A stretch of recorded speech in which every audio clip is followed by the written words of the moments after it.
Iran സംഘർഷത്തിന് ശേഷം ആഗോള സമുദ്ര സംവിധാനത്തെ ശക്തിപ്പെടുത്താൻ കഴിവുള്ള ഒരു തന്ത്രപരമായ പങ്കാളിയായി ഇന്ത്യ മാറിക്കഴിഞ്ഞു.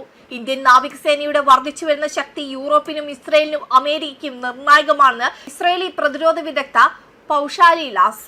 അതെ, ഇന്ന് ലോകരാജ്യങ്ങൾ അസൂയയോടെ നോക്കിക്കാണുന്ന സൂപ്പർ പവറായി ഇന്ത്യ മാറിക്കഴിഞ്ഞു. ജെറുസലേം പോസ്റ്റിൽ അവർ എഴുതിയ ലേഖനത്തിൽ ഭാവിയിൽ ഹോർമൂസ് കടലെടുക്ക്, ബാബ് അൽ മണ്ടേബ്, മലാക്ക കടലെടുക്ക് തുടങ്ങിയ ലോകത്തിലെ ചോക്ക് പോയിന്റുകൾ ആരാണ് നിയന്ത്രിക്കുന്നത് എന്നതല്ല, മറിച്ച് ഈ ചോക്ക് പോയിന്റുകൾ തുറന്നിടാൻ ആർക്ക് സഹായിക്കാനാകും എന്നതിനെ കുറിച്ചായിരിക്കുമെന്നാണ് പറഞ്ഞത്. ഇവിടെയാണ് ഇന്ത്യൻ നാവികസേനയുടെ പങ്ക് നിർണായകമാവുന്നത്.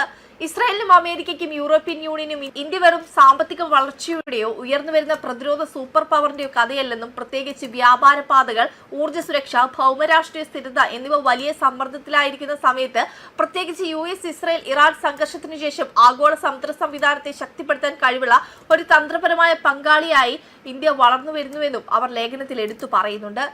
ലോക ഭൂപടത്തിലേക്ക് ഒന്ന് കണ്ണോടിച്ചാൽ ഇന്ത്യയുടെ ഏറ്റവും വലിയ നേട്ടം വ്യക്തമാകുമെന്നും അദ്ദേഹം എഴുതുന്നു. ഇന്ത്യൻ മഹാസമുദ്രത്തിന്റെ ഹൃദയഭാഗത്ത് സ്ഥിതി ചെയ്യുന്ന ഇന്ത്യ മധ്യപൂർവ്വ ദേശത്തെ ഊർജ്ജ ഉൽപാദന മേഖലകൾക്കും ആഫ്രിക്കയിലെ വളർന്നുവരുന്ന സമ്പദ് വ്യവസ്ഥയ്ക്കും കിഴക്കൻ ഏഷ്യയിലെ ഉൽപാദന കേന്ദ്രങ്ങൾക്കും ഇടയിലാണ് സ്ഥിതി ചെയ്യുന്നത്. പേർഷ്യൻ ഗൾഫിനെയും ചെങ്കടലിനെയും ബന്ധിപ്പിക്കുന്ന കടൽ പാതകളെയാണ് അതിന്റെ പടിഞ്ഞാറൻ തീരപ്രദേശം അഭിമുഖീകരിക്കുന്നത്. അതേസമയം ആൻഡമാൻ നിക്കോബാർ ദ്വീപുകൾ ഇന്ത്യൻ മഹാസമുദ്രത്തിനും പസഫിക്കിനും ഇടയിലുള്ള കവാടമായ മലാക്ക കടലിടുക്ക് തന്ത്രപരമായ പ്രവേശനം നൽകുന്നു. അതുകൊണ്ട് തന്നെ ലോകമെമ്പാടുമുള്ള വ്യാപാര പ്രവാഹത്തെ സ്വാധീനിക്കാൻ വളരെ കുറച്ച് രാജ്യങ്ങൾക്ക് മാത്രമേ കഴിയൂ.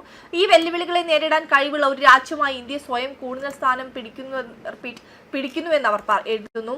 2008 ഏദൻ ഉൾക്കടലിൽ കടൽക്കൊള്ള വിരുദ്ധ പ്രവർത്തനങ്ങൾ ആരംഭിച്ചതിനു ശേഷം ആയിരക്കണക്കിന് വാണിജ്യ കപ്പലുകളെയും ആയിരക്കണക്കിന് നാവികരെയും സംരക്ഷിച്ചുകൊണ്ട് ഇന്ത്യൻ നാവികസേന അന്താരാഷ്ട്ര കപ്പൽ ഗതാഗത പാതകൾ സുരക്ഷിതമാക്കാൻ സഹായിച്ചിട്ടുണ്ടെന്നും അവർ പറയുന്നു. 2024 സമുദ്ര ആക്രമണങ്ങളുടെ വർധനവിനിടെ ഇന്ത്യ 30-ലധികം നാവിക കപ്പലുകൾ വിന്യസിക്കുകയും നിരവധി സംഭവങ്ങളിൽ പ്രതികരിക്കുകയും ചെയ്തു. ദേശീയത പരിഗണിക്കാതെ ഇന്ത്യ നൂറുകണക്കിന് ആളുകളെ രക്ഷപ്പെടുത്തി കോടിക്കണക്കിന് ഡോളർ വിലമതിക്കുന്ന സാധനങ്ങൾ വഹിക്കുന്ന വാണിജ്യ കപ്പലുകൾക്ക് സുരക്ഷ നൽകി. മലാക്ക കടലിനടുത്തുള്ള സ്ഥാനം ശക്തിപ്പെടുത്തുന്നതിനും ഇന്ത്യൻ മഹാസമുദ്രത്തിലെ ചൈനയുടെ അഭിലാഷങ്ങളെ ചെറുക്കുന്നതിനുമായി ഇന്ത്യ നിക്കോബാർ ദ്വീപുകളിലെ സൈനിക അടിസ്ഥാന സൗകര്യങ്ങൾ നവീകരിക്കുന്നുണ്ടെന്നും അവർ പറയുന്നുണ്ട്. ആഗോള വ്യാപാരത്തിൽ നിന്ന് ഇന്ത്യ നേട്ടമുണ്ടാക്കുക മാത്രമല്ല, അതിന്റെ സുരക്ഷയ്ക്കും കൂടുതൽ സംഭാവന നൽകുന്നുണ്ടെന്നും പ്രധാന വസ്തുത ഈ പ്രവർത്തനങ്ങളിൽ തെളിയുന്നുണ്ടെന്നും അവർ വിവരിക്കുന്നു. വെബ് ഡെസ്ക് കർമ്മ ന്യൂസ്.